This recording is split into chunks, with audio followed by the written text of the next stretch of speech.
Pessoal, a gente vai receber aqui agora a professora Gisele Cittadino.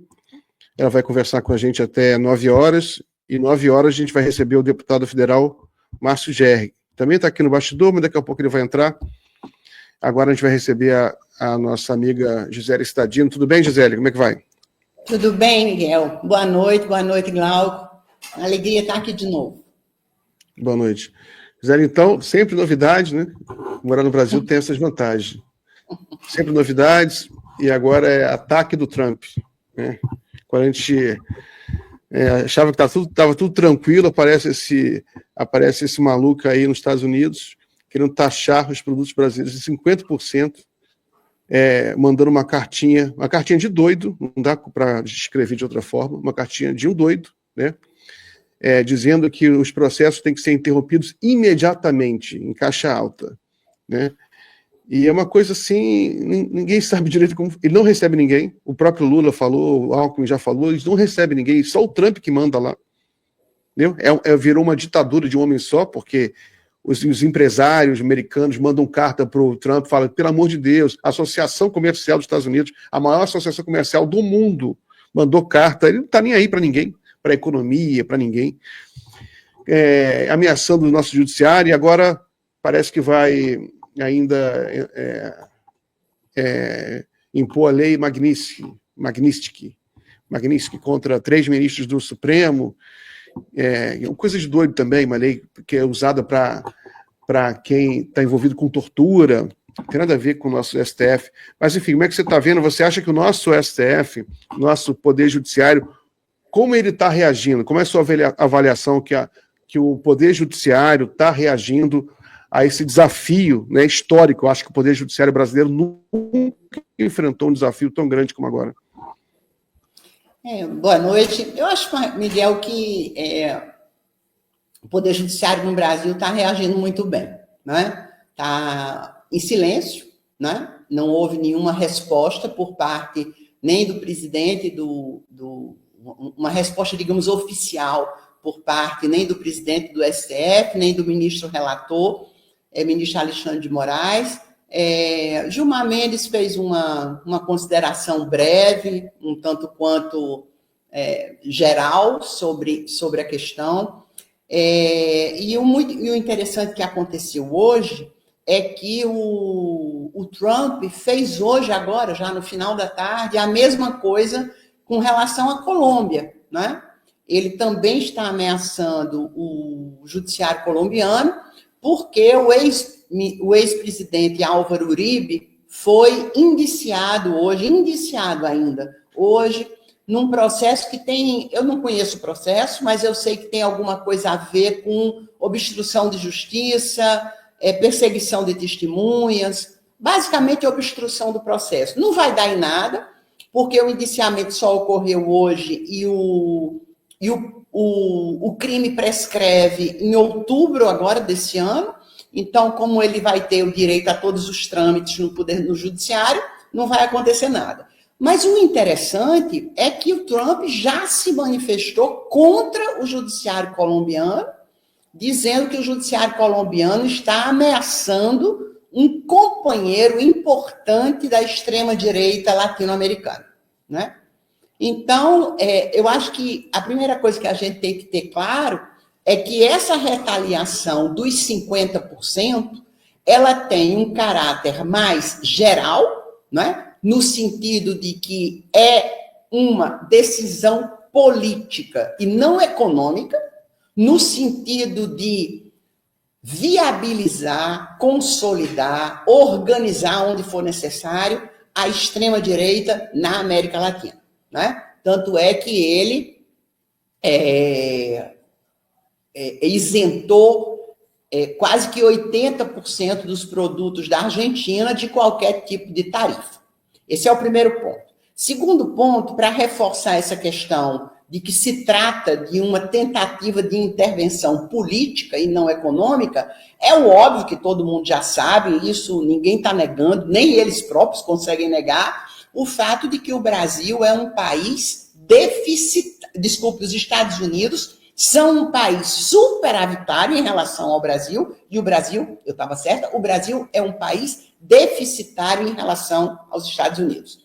Ou seja, a gente vende muito mais do que compra.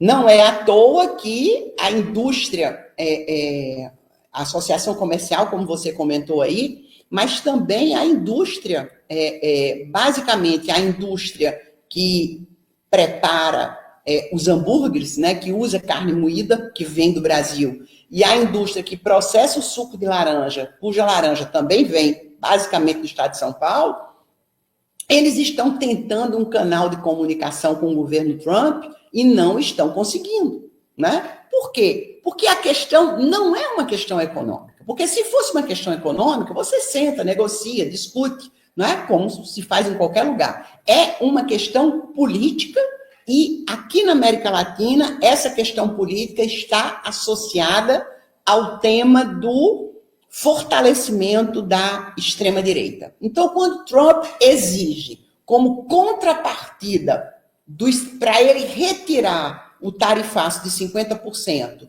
que o Supremo Tribunal Federal suspenda o processo contra Jair Bolsonaro, ele deixa absolutamente claro que isso não é uma discussão econômica, é uma discussão política, né? Então, eu acho que é por aí que a gente tem que ver. Agora, eu acho que você tocou num ponto que para mim é muito importante. É que Trump, a gente não pode, nem para o bem nem para o mal, a gente não pode assegurar nada em relação a Donald Trump. Ele mente e ele mente, né? Então, agora, por exemplo, no caso do Japão e no caso da União Europeia, hoje aquela moça, esqueci o nome dela, da União Europeia, e essa semana o primeiro-ministro japonês disseram o seguinte: Donald Trump está mentindo quando diz que o Japão vai fazer um investimento de 500 bilhões de dólares no território americano, ou que a União Europeia vai fazer um investimento de 600 bilhões de dólares nos Estados Unidos. Nem uma coisa nem outra é verdade, né? O que é verdade, sim, é que eles fecharam um acordo de 15%. Era isso que o Trump queria desde o início, né? Fechar esse acordo de 15%. Se isso vai dar certo para a economia americana, é uma coisa que a gente também vai ter que ver mais adiante. Mas era isso que ele queria. Ele queria fechar um acordo de 15%. Tudo bem. Agora, para o público interno, ele diz: eu fechei um acordo de 15%, mas, além disso, vai ter isso, vai ter isso, vai ter isso, vai ter isso. Quando, na verdade, não há nada disso, né? Não há nenhum acordo assinado, não há nenhum documento jurídico formalizado que a União Europeia ou que o Japão vai fazer investimento, ou vai isso, ou vai aquilo. Então, a verdade é que eu acho que o Trump vai manter a tarifa, né, a partir agora de 1º de agosto, mas é por intuição minha, pelo que eu leio, pelo que eu vejo. Eu também não vou me surpreender se no dia 1º de agosto ele mandar chamar o pessoal que está lá, ou entrar em contato, o pessoal da área econômica entrar em contato e dizer: olha, o Brasil vai ser 30, vai ser 20, vai ser 15, não sei, porque o ambiente político nos Estados Unidos é de uma insegurança política, uma insegurança econômica e, para a minha área, né, uma insegurança jurídica brutal, né? Ninguém sabe exatamente qual é o rumo, porque aquilo que Trump diz não se escreve. Agora, para nós aqui, fica muito claro, e ficou muito claro, né, que o Trump não quer negociar com a gente, porque Eduardo Bolsonaro, segundo eu tenho acompanhado na imprensa dos Estados Unidos, Eduardo Bolsonaro ele não tem acesso direto a Trump. Ele tem acesso a Steve Bannon, e ele tem acesso a deputados que, por sua vez, têm acesso ao Rubio, ao Marcos Rubio. Então, a turma da extrema-direita preocupada com a organização da extrema-direita na América Latina. O Rubio e o Bannon claramente preocupados com a questão da direita na América Latina.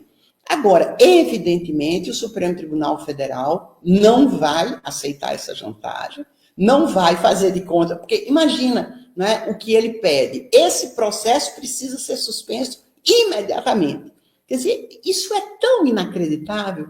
Quer dizer, como é que uma Suprema Corte de um país democrático, né, da sétima economia do mundo, a Suprema Corte vai pegar um processo que está em andamento e vai picotar, e vai rasgar, e vai dizer, sim, senhor presidente dos Estados Unidos, acabamos de rasgar aqui o processo, Jair Messias Bolsonaro está liberado de qualquer investigação, de qualquer processo, e pode até mesmo concorrer às eleições de 2026. Isso é impossível de acontecer. Isso é absolutamente impossível de acontecer. É mais fácil, literalmente, cair uma bomba no país do que acontecer isso, né?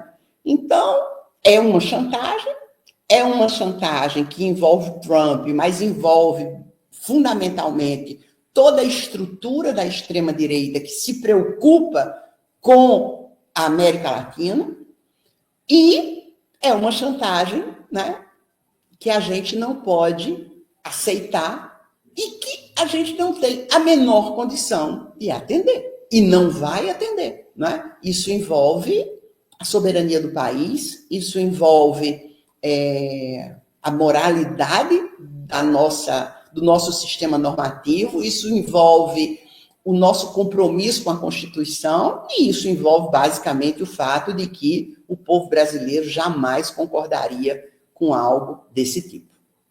A não ser os 10 ou 15% de fanáticos bolsonaristas que ainda circulam por aí. Acho que é basicamente isso. E Gisele, é importante você destacar, né, esse ponto, porque quando a gente tem essa chantagem feita pelo presidente dos Estados Unidos, Donald Trump, na prática, a chantagem dele é ou vocês fazem uma ruptura constitucional, porque a ruptura é justamente baseada nisso, né, uma interferência que acabe com a independência dos três poderes, porque o judiciário estaria sendo subjugado, tanto no aspecto da questão do Bolsonaro, quanto também das Big Techs que o Donald Trump menciona ali. Mas depois, também, além desse ataque que é feito na carta em que ele anuncia o tarifaço, o governo Trump também fez um novo ataque, que foi a questão da suspensão dos vistos, né? E aí, eu acho que tem um episódio que é pouco analisado, Gisele, que foi o fato de que 8 ministros foram alvo disso e 3 não foram. Né? Inclusive, se tem uma resposta institucional do Supremo que é muito modulada e é muito adequada, eu fico pensando assim, né? Se fosse eu um juiz, um magistrado não sancionado ali, eu ficaria muito incomodado.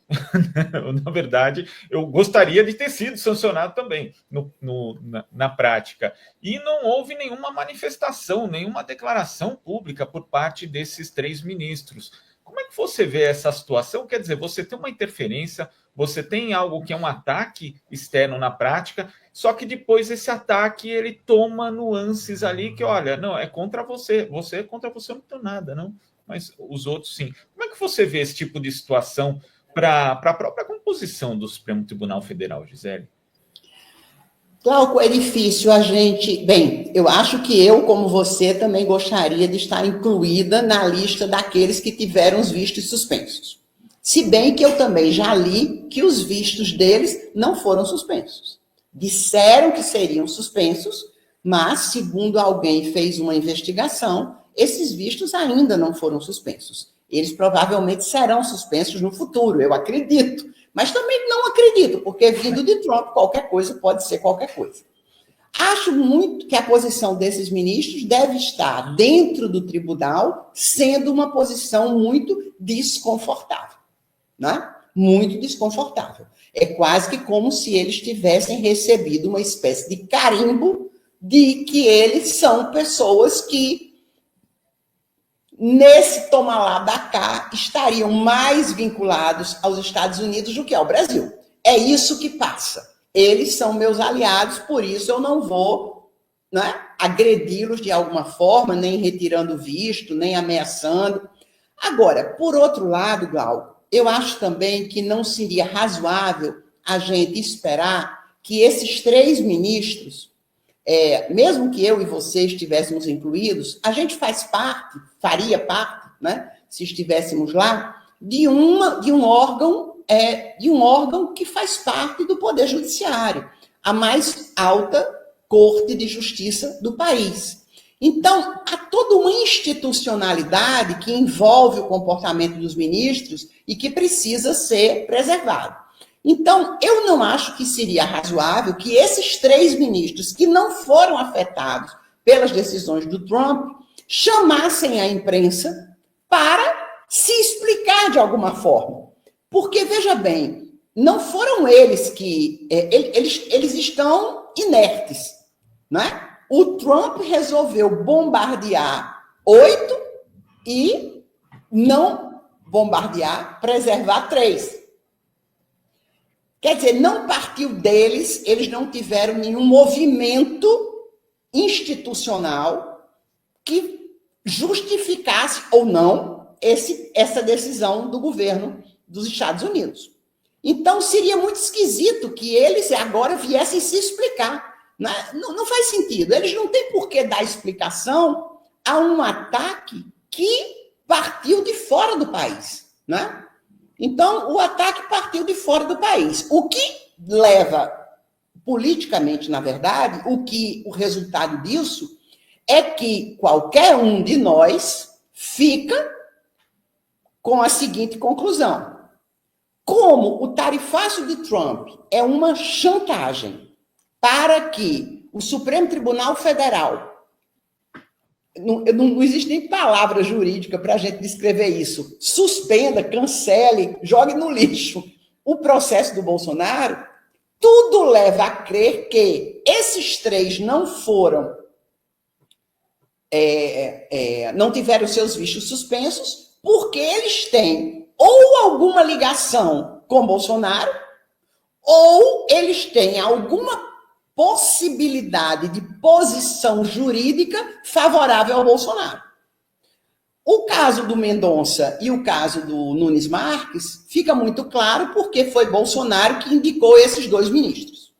No caso do Fux, ele foi o único ministro até agora na turma que está julgando o golpe, a tentativa de derrubada do Estado Democrático de Direito. Ele foi a única pessoa dos 5, né? Ele foi o único que manifestou algum tipo de discordância em relação a Alexandre de Moraes e mesmo em relação a outros membros da turma. Então, a gente pode imaginar isso, né? Trump não ataca esses 3 ministros, porque 2 foram indicados por Bolsonaro, logo, né? O que é um absurdo, né? O que é um absurdo. Isso é inacreditável. Mas é como se Eduardo Bolsonaro tivesse dito para Trump: olha, os 2 ministros que papai indicou estão do nosso lado, então você proteja eles.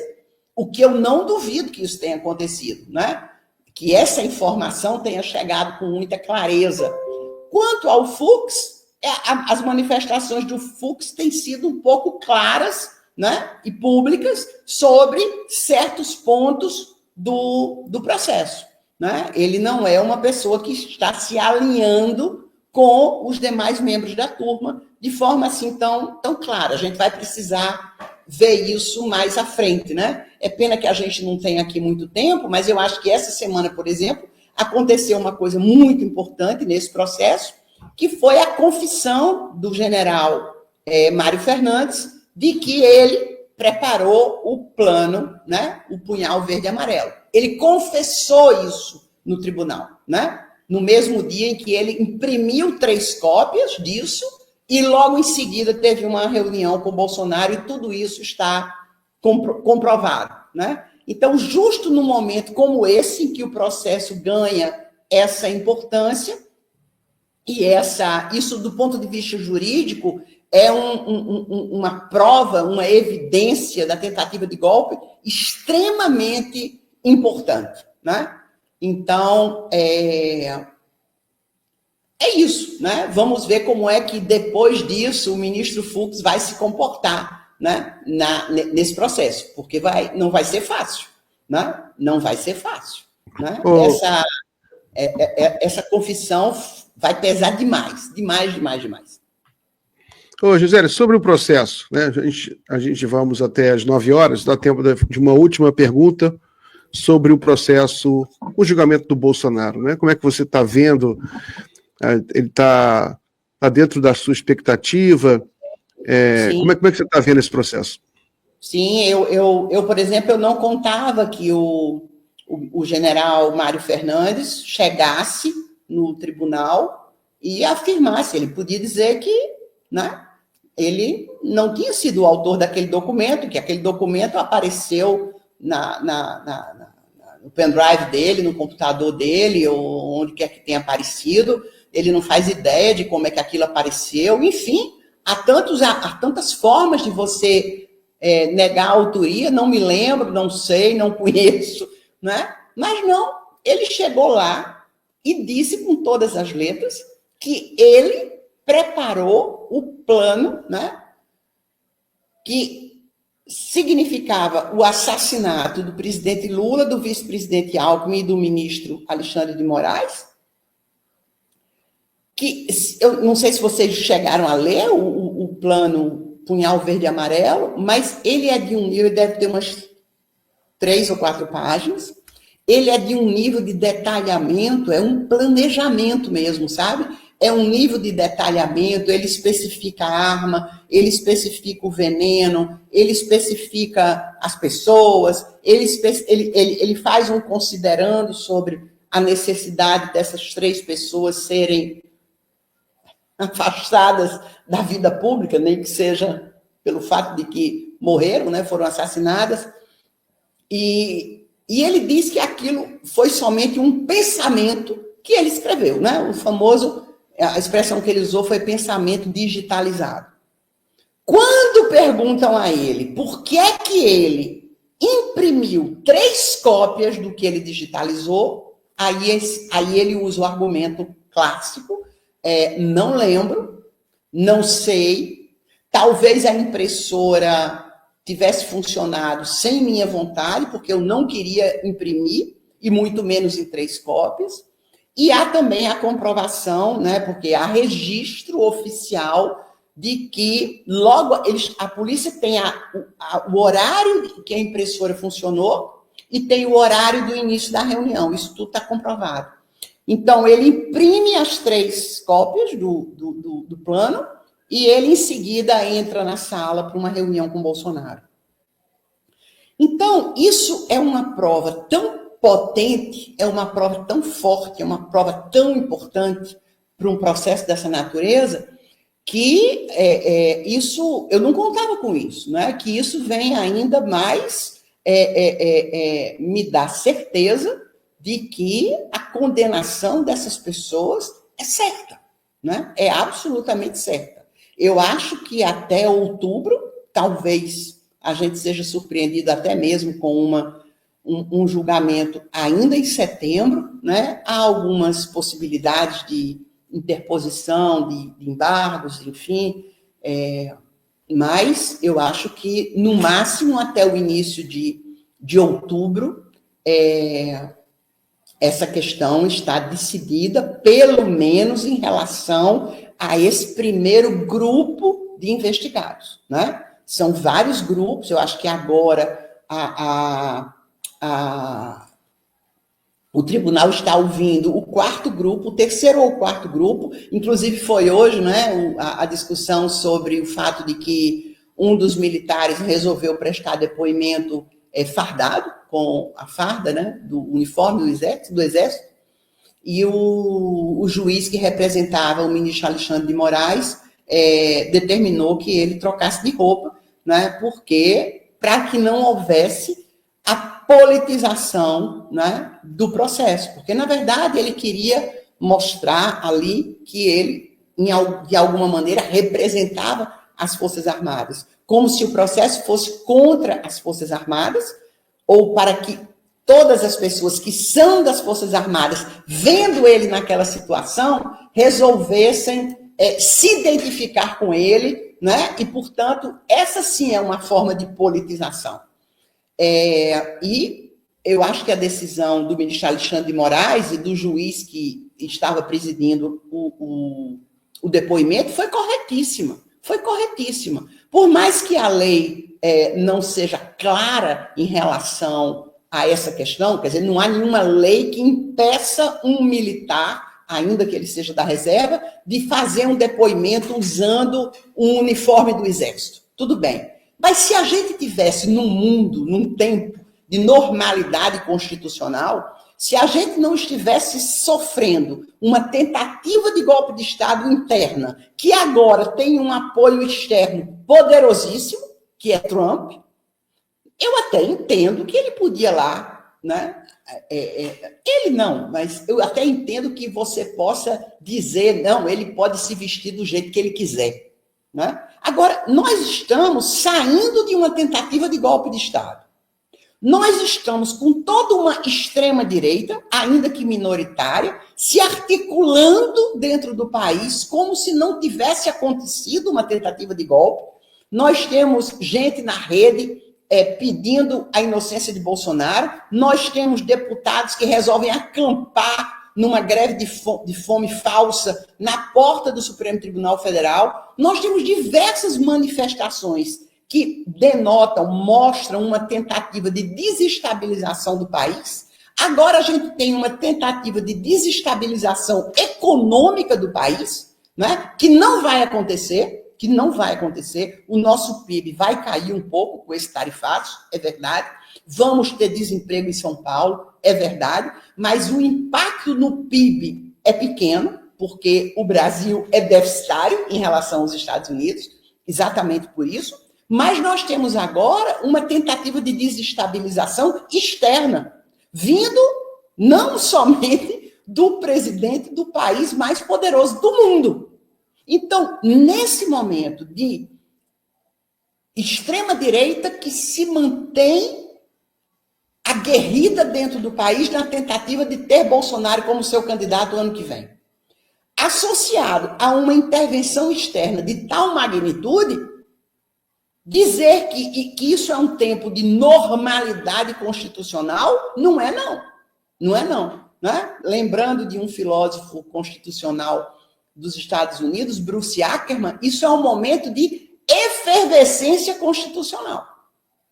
Então, em momentos de efervescência, caldo de galinha não faz mal a ninguém. Então, que grande direito esse cidadão que foi obrigado a trocar de roupa hoje, que grande direito dele foi violado? Né? Nenhum. Ele simplesmente teve que tirar a farda e colocar um terno. Ganhou tempo, Ele nada foi prejudicado por ter trocado de roupa. Agora, numa situação como essa, de absoluta efervescência, de ataques internos, de ataques externos, alguém achar que vai entrar no Supremo Tribunal Federal, ou vai entrar, seja realmente, seja virtualmente, trajando a farda do Exército para politizar aquele depoimento. E que isso pode ser feito da forma mais tranquila do mundo, porque não tem lei que diga que alguém não pode usar o uniforme, tenha paciência. Né? Eu acho que o ministro Alexandre de Moraes agiu da forma a mais correta possível. Não é possível que a gente permita que essas pessoas politizem esse processo. O general Heleno estava de terno e gravata no dia do seu depoimento. Então, por que é que esse, né, general, nem sei se era general, acho que não era general, por que é que esse militar hoje, né, usou o uniforme das Forças Armadas? Não pode. Claro que não pode. Nesse momento específico, não pode. Se fosse em qualquer outro momento, de calmaria, poderia. Mas nesse momento, não pode, não. Muito bem. Gisele, muito obrigado, então, pela entrevista, pela conversa. É sempre uma honra conversar com você. Forte abraço. Boa semana aí. Obrigada, gente. Boa semana para vocês todos. Abraço, Glauco, Miguel e para todo mundo que estava nos vendo.